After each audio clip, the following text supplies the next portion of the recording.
you are not alone. We're going to be talking about how to pivot from the old school ways and why choosing to embrace technology is going to set you apart from your competitors. So stay tuned for the 28th episode of the Home Service Toolbox.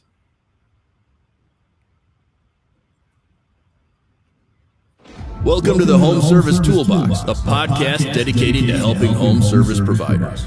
Every Wednesday, your hosts, Brian and Olivia, will interview leading experts in both the home service field as well as companies who support the small business owner. Our guests will help you nail down what will and what won't work to grow your business.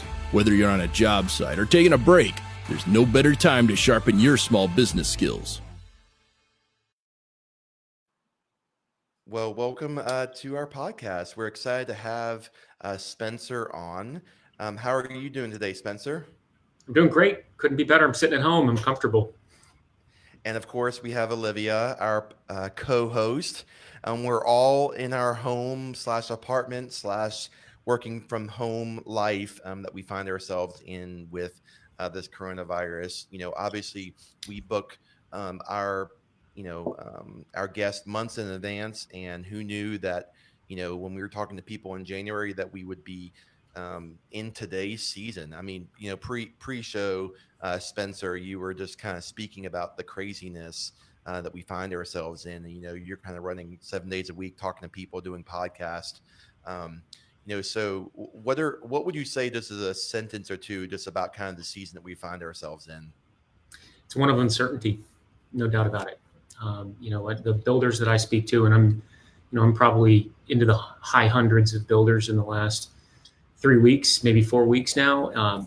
They are just uncertain about the future, uncertain about what to do today, uncertain about where they're at and how to move forward. Well, I think the uncertainty is definitely a common phrase that we find ourselves thinking about. But the goal of kind of our podcast is to be able to, talk about the reality of where we are, but then find ways to pivot. I've been hearing the word pivot a lot, and I'm sure that that's definitely a conversation you've been having. But Spencer, you are the director and builder in residence at Co-Construct. You joined a company in 2018, but you're also a builder and remodeler. And it says that you have both enjoyed and suffered the experience of home building Haven't we all? 19 years. And, you said that you were a captain in the Marine Corps. So first and foremost, thank you for your service. But, you find yourself now in the builder role and speaking to people, with Co-Construct. What are some common denominators between like the Marine Corps and where you find yourself today and the uncertainty that we find ourselves in? Well, I think that, the Marine Corps certainly teaches you to plan on uncertainty. Don't plan on your plan always working. The lessons of the Marine Corps apply to like the 2008 timeframe, and they apply to now very similarly, in that you have to have perspective and try to keep a clear mind in order to make good decisions when you're under duress, like most of the country and a lot of the world is right now. Well, that's great. So for those viewers that are kind of listening and tuning in, that may be unfamiliar with what Co-Construct is, can you kind of just give a little bit of information about what Co-Construct is and the company that it is and what you guys do? Sure. So Co-Construct is a online software that we have both a web-based and a mobile-based application that is what I call a best business practice for the residential construction industry. For anybody that touches it, whether you're a remodeler or a builder.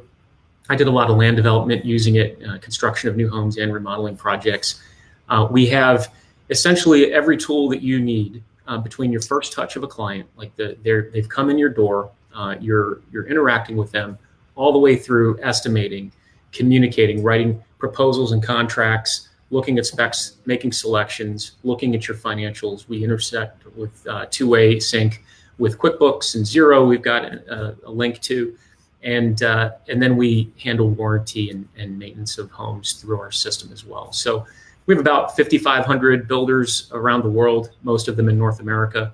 And we do about $21 billion worth of projects going right now in terms of active being managed by our customers. So we cover the whole gamut of tasks that you need in the operation side of your business, and we do it from the web, which is really useful right now, obviously, when people are out of their offices and trying to exist in a new environment.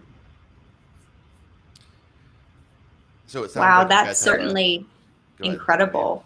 Oh, sorry. That's certainly incredible. And I mean, given the season we're in, obviously, we're so much more reliant on technology than we ever have been before. And earlier, you kind of touched on the uncertainty that your clients have been experiencing. I mean, how have they been really able to utilize CoConstruct during this time? Have you seen any significant changes since the virus outbreak? Well, I think the most significant change that we've seen at CoConstruct, and understand that we have a unique perspective and view of the entire industry, both nationwide and around the world among all our customers. We see what interactions people are having, and yes, usage has gone up.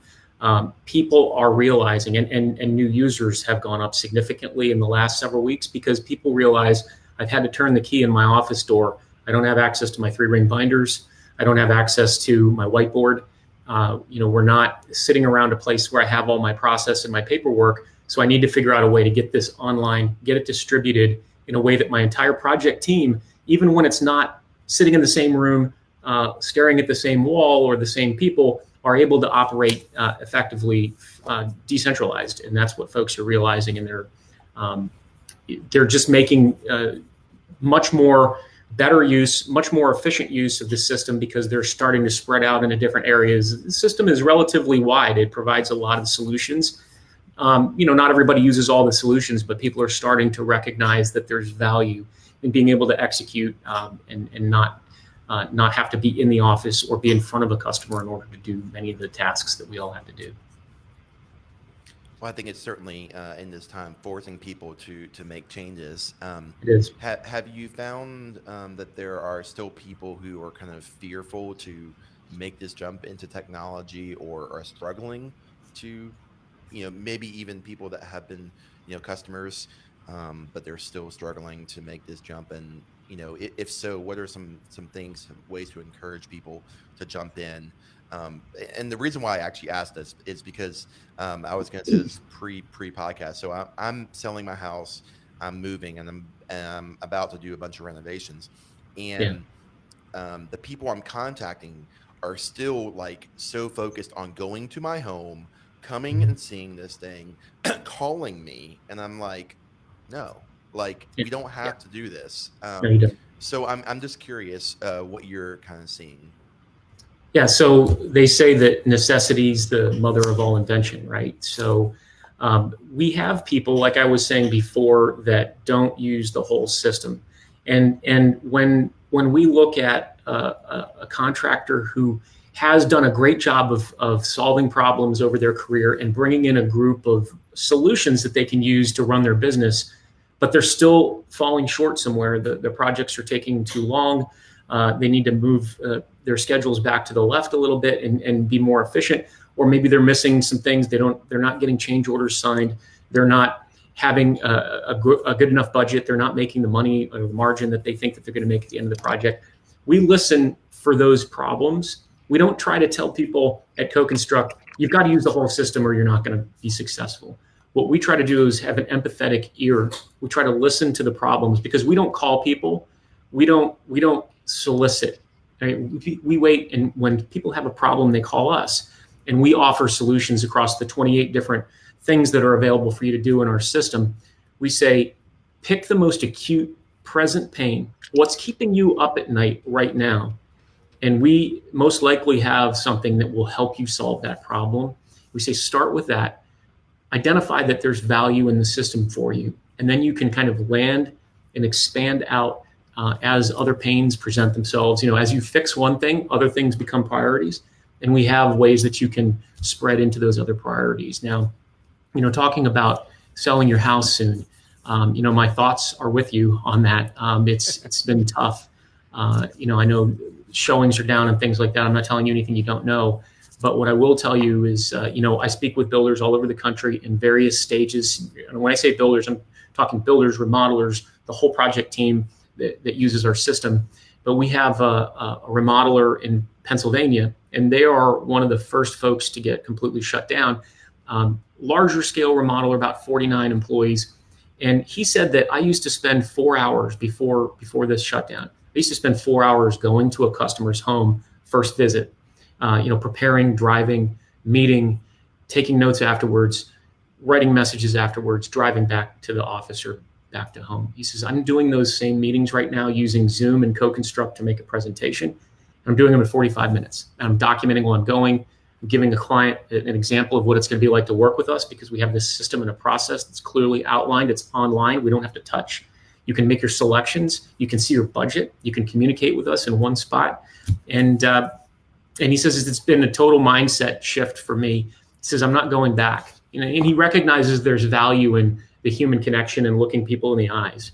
But he says, for initial qualification, I'm going to save myself 3 hours on everything moving forward. And I'm just going to use these tools that I've discovered through this process. And that's the thing we're seeing, is people realizing they have to be ready to turn the key in their door in their office, whether it's another pandemic, a local, regional, national, disaster of some sort, whether it's an economic collapse in the future. This is not, no matter how you're being impacted or not, this is not going to be unique moving forward. And so many contractors are recognizing, I didn't have a plan before, I'm going to have a plan next time. And having a good process and system is the backbone of that plan. I mean, I think that's incredible, because over the past few weeks on every podcast and just in general with people I talk to, are always like, well, hopefully this isn't the new normal. But in reality, it is. I mean, technology's already been so prevalent in all of our lives. But to be perfectly honest, I mean, we're never going to really go back from this working from home or taking online classes kind of perspective. So I think it's incredible that your clients have really been able to channel their forces and just put so much heart and soul into their work and put it forward and just make changes for the better. And that's a true testament to the craftsmanship of your company and like the resources and processes you set up in place. But that leads me to another question. Obviously, we're all brainstorming and trying to produce resources for our clients to really help them through the season of change. And I was just wondering if you could shed some light on a couple great resources I saw that you guys have put up. Sure. Yeah, we decided immediately, and CoConstruct has been doing work from home for over a month.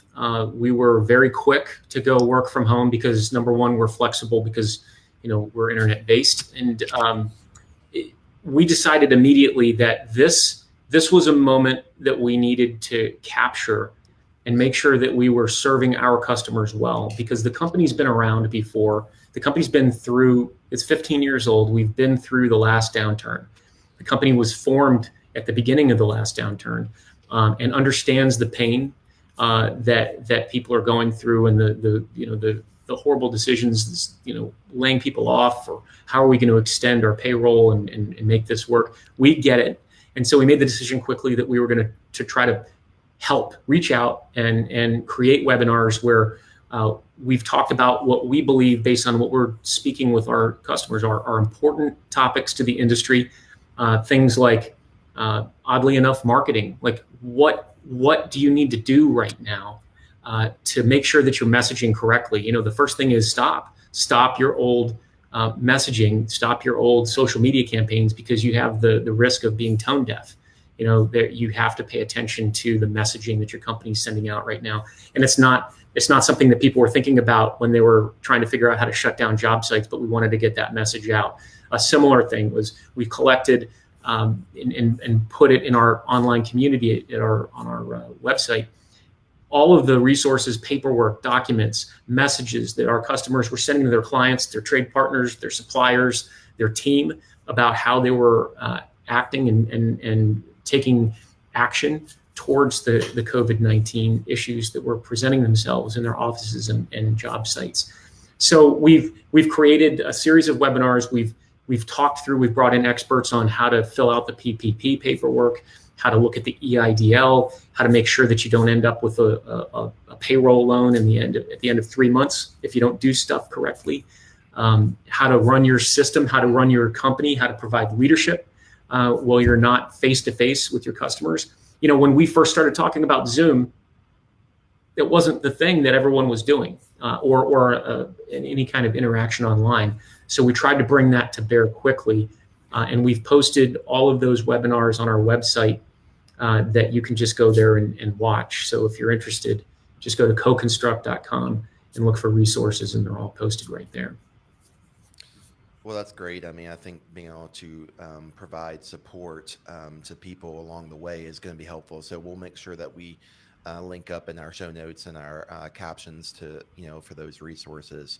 You mentioned messaging, and I think, being that we are a marketing company and we help people, I think you're exactly right that you've got to, change the message. And I think the message that I've been seeing for people that have been doing it right, I would say people doing it right, or is one of empathy. I think people, businesses that are helping their customers or their potential customers understand that, we're in this together and we're going to get through this together, is an important message. And I think pausing your campaigns and making sure that you, as you said, not being tone deaf, is critically important. And, I've seen some other examples of bad companies jumping on the bandwagon and try to, take advantage of this situation. That's definitely not, right. Certainly not encouraged. But we've spoken to lots of, people on the podcast, and, the thing that we're finding, or the thing that they're kind of saying, and we're kind of seeing with our own customers is, that there's a pent up need that, there may be obviously a downturn on quoting or estimates and things like that right now. But there's kind of, this need that's been pent up.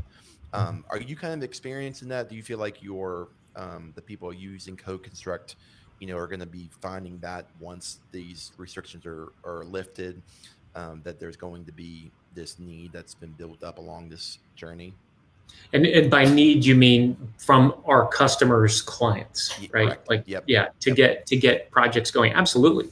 There's no question. If you look at the economic data that was out there for the housing industry, the whole residential industry, doesn't matter which section of it that you're in, prior to this brick wall that we just hit, we were not anywhere close to meeting the demand curve that the country was presenting us with in terms of new residential structures and remodeling. And so I've been through, we're members of the NAHB's Leading Supplier Council. And so as part of that, I get to sit on some boards with the NAHB, and their economists and some other economists that we brought to our user group conference down in Florida last year all have the same graphs that shows that we weren't even going to be building enough units or doing enough remodeling work in this country until 2025 to meet the curve of demand that people have. Now, clearly there will be an adjustment in that curve, but when things shake back out and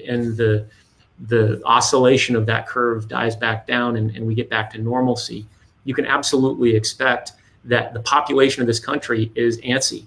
There's people staring at their four walls for weeks. You better believe that they're going to want to put a screen door through one of those walls when we're done, or they're going to want to move. And I think that, you're going to see some shifts in priorities. I think that people are going to recognize that, wow, I'm living in a building with 1,500 people. I can't go into the hallway because I might get sick. I think you're going to see some shifting from urban to suburban again, where people can get single family homes or get a little space. That's just a guess. And just talking with other builders, I think there's going to be a shift. I think there's going to be some dynamics. And as I say, it's an old quote, but you want to prepare your fields for rain.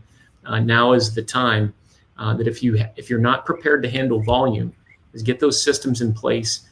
Look at the things that are stressing your company, whether it be cash flow, assets that you have available to bring to bear on opportunities such as cash or lines of credit, and the systems in place to allow you to lever opportunity and to grow into the opportunities that are to present themselves. So absolutely, there's going to be a change. I'm not smart enough, nor would I ever try to guess when that oscillation is going to end and we're going to hit our stride again. But it will, in fact, absolutely, positively come back.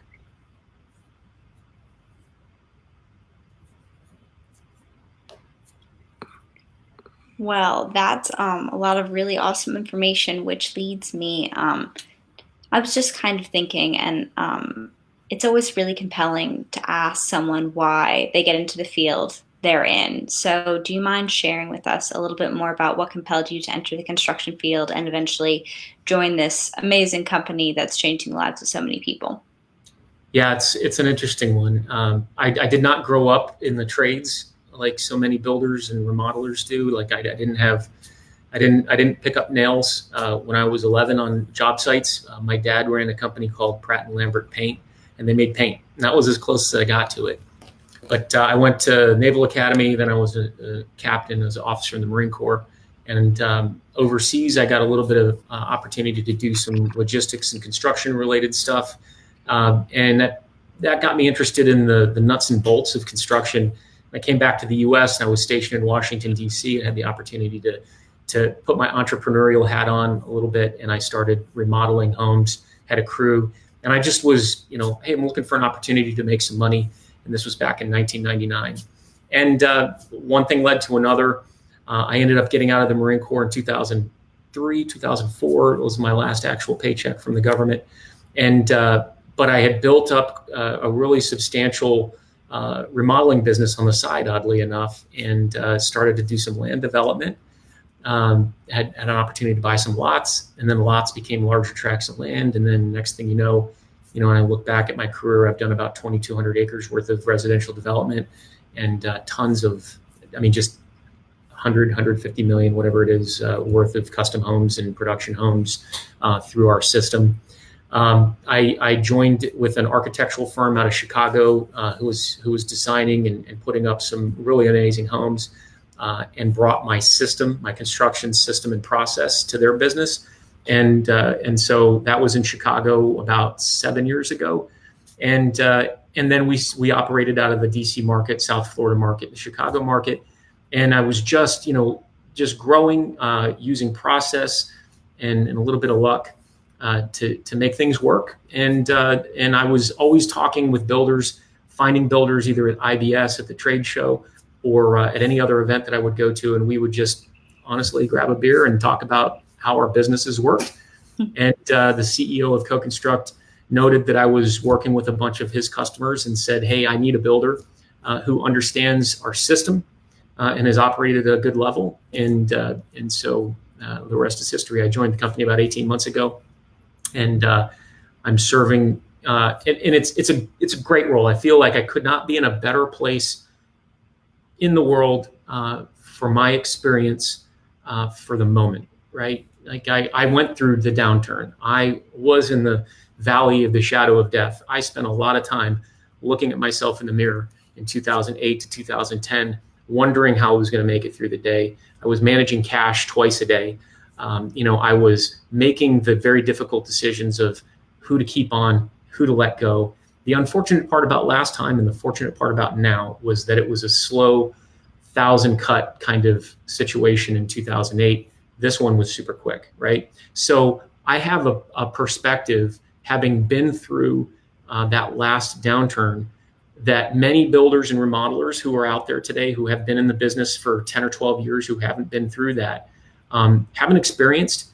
And because of the platform that I'm with Co-Construct and the unique connection to so many builders, I have this awesome opportunity to share some good news with people that this will not last forever, that there is light, that there is always hope for tomorrow, but to also share tactical lessons that I learned about how to protect your business now when you're in the middle of it, or if you're doing okay now, how to learn from the lessons of other people that are suffering, to make sure what I call hard target your business against failure, for the future. So there's so many lessons to be learned right now. This is the moment when people need to be paying attention to the things going on around them so they can learn the lessons and accelerate out of this and protect themselves for the next time this happens, because it will happen again. I think you're so right. I mean, being able to use lessons from the past, and earlier in the conversation, you mentioned a little bit about the company in Pennsylvania, and how they said they weren't ever going to go back to the old ways, and how they Right. gained hours of additional time per quoting project. So those that are listening, there's probably a good bit of people that are like, they haven't even tried that, and they're scared to try it. What are some of the hiccups? What are some of the reasons why they don't want to embrace something new? Why are the people that are trying to give a quote for all my renovation projects wanting to come to the house, spend all these hours doing this thing? What is is it just old school ways, or is it something else? What are some of the things that are going? Let's think about, we're all human beings, right? And it's human nature to want to continue on a path that you're comfortable with and that's worked for you, right? And so many of the folks that might be listening, maybe you're second generation in this company, or maybe you had your tool bags on and you came and you put your tool bags down and you started running your own business. And what you saw was personal interaction. I've got to look someone in the eye, and I've got to get their trust, and they've got to see that I'm a good person and I'm genuine. That's the way this business has been brought up in terms of an industry. It's personal interaction, it's trust and confidence. You're not going to get someone to give you 20, 50, 500 or $1 million, right? I mean, to do a project unless they have confidence in you as a person that you're going to be able to execute, right? And so what people are doing is they're relying on what they're used to. And what I like to tell people is that, the next customer you go into are going to gain confidence from you having a process and you being able to be professional in your approach, no matter if I'm two-dimensional here on a screen or if I'm three-dimensional staring you in the face across your kitchen table. If you have a process, then you can affect that process and give people confidence. And it's important to recognize, for all the folks that are wanting to take that first step into maybe a virtual meeting with a customer, that next customer, every single one of them consumes their entire life on a phone, right? Everybody does this. They're used to consuming information on a phone or on a screen. They're used to it. They're more used to it than you give them credit for. And your next customer that you propose to doesn't know anything about what your last 100 customers got. Your last 100 customers got a face-to-face interaction. Well, you just mentioned it yourself, Brian. Like, you don't want people in your house. And so you will appreciate the forward-leaning, tech-advanced folks that come in and say, hey, we got this under control, because our processes are so under control. Otherwise, we've been able to pivot, right, and adjust to this new reality. So we're here to serve you. You tell us how you're comfortable, and we will adjust to your comfort level. That's the thing. It's just step out and try it. And I think that it's going to be a business winner for the folks listening. I know I love technology, and obviously I'm in a technology business, but I can embrace that. Like, if businesses were approaching me the way you just kind of approached this conversation, speed, I had someone that came out to my house, my new house I'm buying 2 weeks ago, and they still haven't got me a quote. And it's like, yeah, really? And I have people who have not been to the house who have been able to have conversations via text or via email, and had got quotes within 24 hours. And so I don't have time to waste. I mean, and I think that the person that embraces that is going to get the job. I mean, that's just my personality, and I think that most consumers are probably going to be in that same way. Well, I can tell you that I've discussed with remodelers that use CoConstruct in the last week how they're doing FaceTime interviews with customers as they're walking through the house. Like, this is the kitchen. We have another kitchen over here in the basement. We're going to be fine while you do this. And the builder or the remodeler says, take a linear measurement, pull out your tape measure, go side to side over here, measure your cabinetry, measure your island. Let's talk about, what do you want on the floor? And they do the thing on the camera, and it's all good. that builder is able to then go take those rough measurements that their owner or client, potential client, has given them, put them into our templates that we've got on CoConstruct that is, built by the remodeler, and within an hour they've got a proposal back to them. It's accurate, and it's got, here's what your allowances are going to be, here's what your selectable items are going to be, because it's already there, it's done, and yeah, it's going to be, it's the way of the future. It really is. And there's no more clear moment that I've been aware of in the history that I've been doing this for about 20 years now, that it's been apparent that this method of like doing it using technology, getting projects done using the tools that have become available to make you more efficient, it's the time to get on board.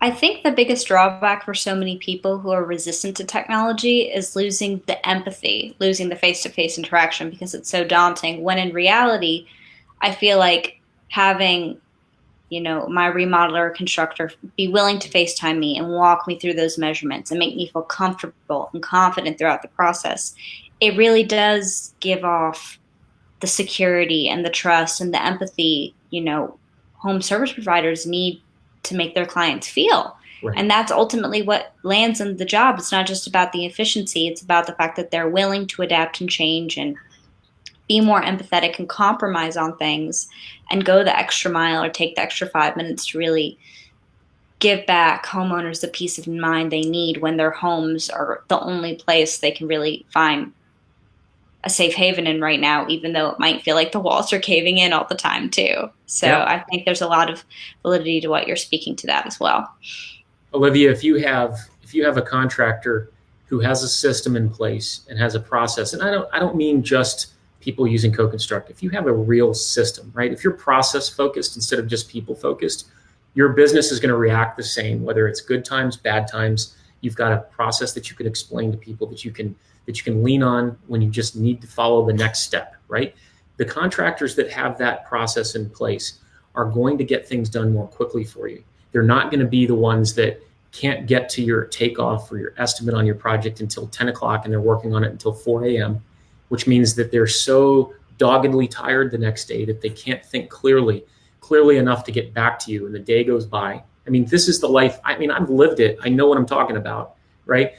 And you're so tired that you forget that one nuanced thing that would have made all the difference in a customer and contractor relationship. That one little touch point, or one thing that you could have remembered, that, hey, tomorrow's my daughter's birthday, and this guy remembered that from a week ago and actually sent a message, hey, here's my proposal. Hope your daughter has a good birthday party, or whatever, right?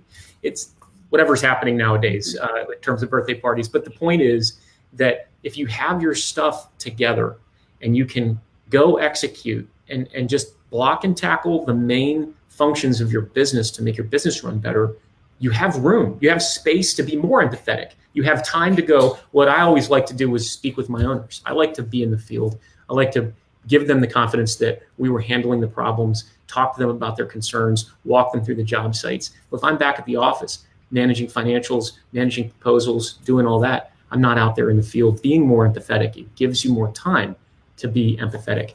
And I've sold, I mean, I'm not going to say how much, it's I don't know, $100 million, over, I don't know where it is, worth of homes sitting right here in my office in Maryland to clients in Chicago or other parts of the country using our system, and a proposal that we would make using our system, and just doing it virtually, just like this. It's been years we've been doing this. It works. So it's a game changer in terms of a competitive advantage. Only 15% of contractors in the country before the downturn, right? Before this whole thing happened, I guess I'm calling it a downturn. It's whatever it is.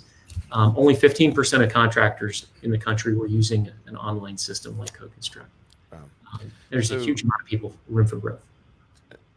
So when you're estimating and you're not really seeing the location with your eyes, like physically, do you recommend ways to help them feel more confident in the quote that they're providing? Are there allowances?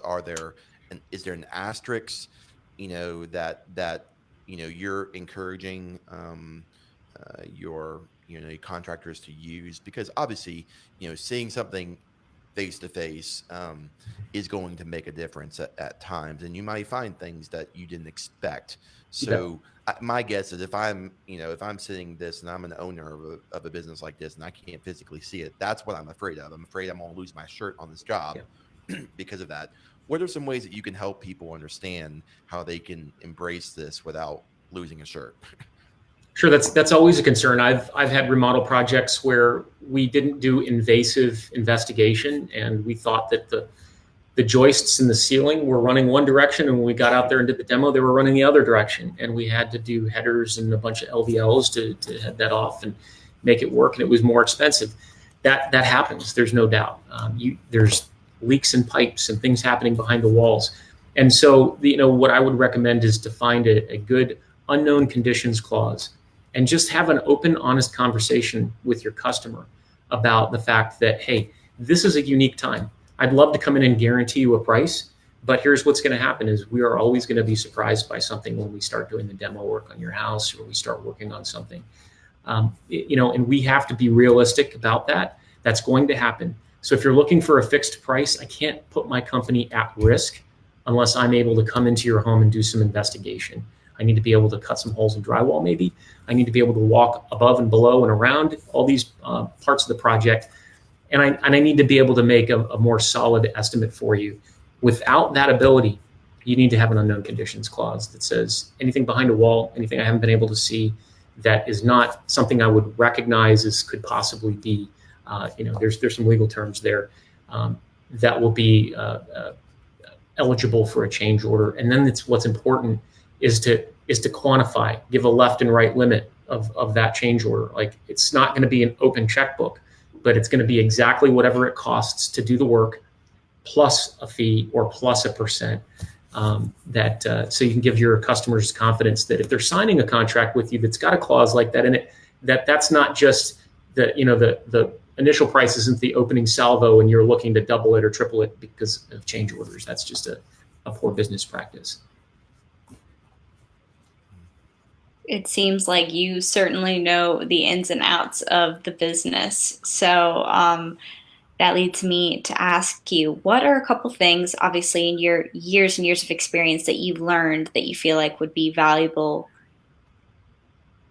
feedback and pieces of advice to share with our listeners who might be hesitating to start their own business or might be hesitating to make changes that they're not always familiar with, that you've learned and you can share with them?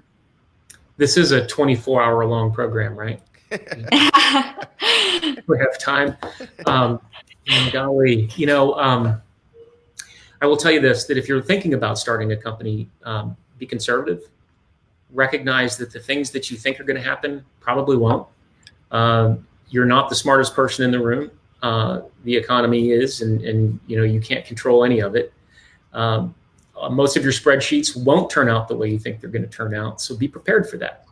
The other thing, I'm just going to go down a quick list of things that come to my mind here. So it might not be in the best order, but if you don't know your numbers, I think that everybody recognizes now that you need to know your numbers, because the folks that knew their numbers, had their P&L and their balance sheet squared away, knew what their reserves were, knew what their AP and AR was, what their quick ratio is, right? Those are the folks that filled out their PPP information more quickly, got their EIDL applications in, and those are the ones getting funding right now. Those are the ones not worried at night about whether they can pay their folks for the next couple of months while we figure this whole mess out, right?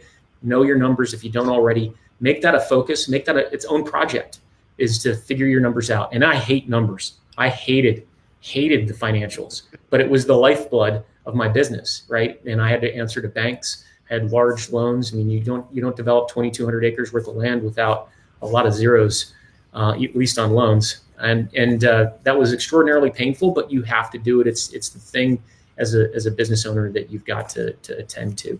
Another thing that applies to everybody that you might not think about, and this is going to be different from coming from a builder and a marine and all that kind of stuff, but is you got to think about maybe writing everything you're going through down. And you don't have to call it a journal, and we're not selling essential oils here, but grab a notebook or a legal pad for all you old school folks, and just start writing down the the pains that you're having right now, the thoughts that you're going through, and as you try to solve problems, the solutions, draw them out, map them out, and say, here's the problem I've got today. Here's the 5 problems I've got today. Here's the steps that I think I'm going to take. Here's what happened when I took those steps. And keep a log or a journal or a book of wisdom, if you will, about what you're going through right now. This is the time when everybody's learning. There's acute pain, there's real pain that's happening right now. And you don't learn. You don't learn when everything's going well. You learn when the chips are down and the storm is brewing, right? And so write it down now. And what you're going to do is you're going to give yourself mental time. You're going to give yourself some stillness and some space to think through your problems. But what you're going to really do is pay it forward, because 10 years from now, someone that buys your company, or it's your daughter or your son that takes over, or maybe it's someone one of your employees takes over, is going to have the same thing happen. And they're going to want to be able to pull out your book of wisdom and look at the problems that you went through, because everything everyone's going through right now, we all went through this in 2008, 2010. It was just protracted, right? We had the conversations with banks. We had the conversations with our equipment companies and our vendors and our suppliers and our clients that were very tough. And so write that stuff down. I mean, there's so many things you could talk about, but I think that those are the ones that come to the top of my mind. Well, we've talked a lot about how to protect yourself and, kind of the current season of, the worry. Obviously you're in business because you enjoy it. And you talked about how there's the pros and cons of that, but what's the best part about running your business that you've, been able to gain over the years? I think the most rewarding part of it is being with people that love what they're doing, and you're providing them with a framework in which to do something that they love, whether it be the craftsmen that do the trim work, or your project managers that take something that they'd never built $1 million a house before, and they're able to go buy the house for the rest of their life with their family and say, I did that. That was the juice that I really enjoyed. Of course, I loved making beautiful places for customers, but it was really the team that I put together as a business owner that I was most proud of and most concerned about during the times that I needed to be concerned about them. That's great. And I guess one final thought that I have, what right now is your biggest piece of advice to people who are continuing to combat COVID-19 in their business in this season of change that they can keep in the back of their minds as they keep moving forward and adapting to everything going on? I'm going to say it's 2 things. I mentioned it before. One of them is keep putting one foot in front of the other, and spend time looking at yourself in the mirror and doing the gut check and taking the gut punches you need to take, because you're going to take them. And that's all part of being a business owner. It's not all about, $100,000 checks coming in and having big bank accounts. Unfortunately, these are the times that try us, and we're in the middle of them. The other thing that I will tell you, and this is a more critical piece to survival of your business, is if you haven't yet taken money off the table and put something away for yourself and your family, please consider doing that if you can, especially if you're not in one of the areas where you're not able to work and things are spiraling, right? So if you are able to do that, even if you're not right now, plan on it in the future. I was running hard until we hit a brick wall. And then I realized, I probably haven't done much for my family. I've done a lot for the company. And that was a huge lesson that I learned. The last thing I will say is that you have to take decisive action. You have to understand what your risks are to stay open, understand what your risks are to try to push your staff out to customers' homes if you're trying to do that to continue to work. But you have to understand the overarching risk that you have by not putting people on unemployment or not taking advantage of the PPP and trying to continue to pay out cash from your savings or from your reserves to try to keep things afloat, because no one knows how long this is going to go on. And if you pull in a 2008, 2009, 2010, and you just slowly bleed out, at the end, you're not going to have anything. And so you need to be decisive, and you need to make tough decisions. You need to eat that frog, unfortunately, as the saying goes. As quickly as you realize that you need to take that action, take it. don't hesitate, and that will get you through. Well, I think your decisiveness that you're referencing is obviously coming from your background in the military. I think so. That's obviously playing into this. But earlier earlier in the podcast, you mentioned all the resources. So I certainly want to mention, if someone's tuning in now, listening to the podcast, watching, how can they learn? Just get some of these resources that you guys as Co-Construct is offering. Well, you can go to coconstruct.com, coconstruct.com, and go to the resources tab right at the top. It's right in the center, and you'll see builder resources, and it's got a bunch of articles. It's got a bunch of the webinars that we've put on, and the webinars are full of locations and documents and things like that. And there's links to those as well. And if you want to actually get in and see what a system looks like, we've got this thing for the rest of April where it's $49 per month for 3 months, which is unheard of. And you get access to the whole thing, unlimited everything, just so you can see what it's like, what people are using to stay in business and to keep their teams busy, even though they can't be in front of them. So that's a resource in itself. It's unbelievably available right now. So take advantage of that if you're ever thinking about doing something. Yeah, I'm just taking a look at the site right now, and I mean, you guys have a lot of different resources, so that's incredible. Many more loading up the rest of this week, and we have, if you're on the team at Co-Construct, like if you're part of our community as a builder, remodeler, or whatever, you have access to our online community. Which as soon as you log in, there's a community button right at the top of your screen. And we have thousands of builders and remodelers out there asking questions and running their businesses and getting answers, from a bunch of different from their peers, essentially all over the country, around the world. People are asking questions. What are you doing about COVID? What does your contract look like? What language are you using with our trade partner agreements? How much are you charging? Unbelievable amount of information being shared by other contractors with each other, not from Co-Construct. And that is my biggest value. That's the juice that I love about working at Co-Construct, is because 2008, I was on an island making decisions all by myself. 2020, the builders are together. It's a big, big island, and there's a lot of people on it. They're all 6 feet apart, of course. but it's a big island. We have so much stuff going on. I mean, we even have a COVID countdown playlist of music, that's just really actually pretty funny. But it's a really cool playlist, and people are sharing memes about construction in the time, and it's fun if you can believe it, and it's also very helpful. So those are some of the other tools. That alone. Get out there. That alone. And I'm not trying to sell Co-Construct here, but I'm a builder who understands the value of it. That alone is worth $49. Just test it out.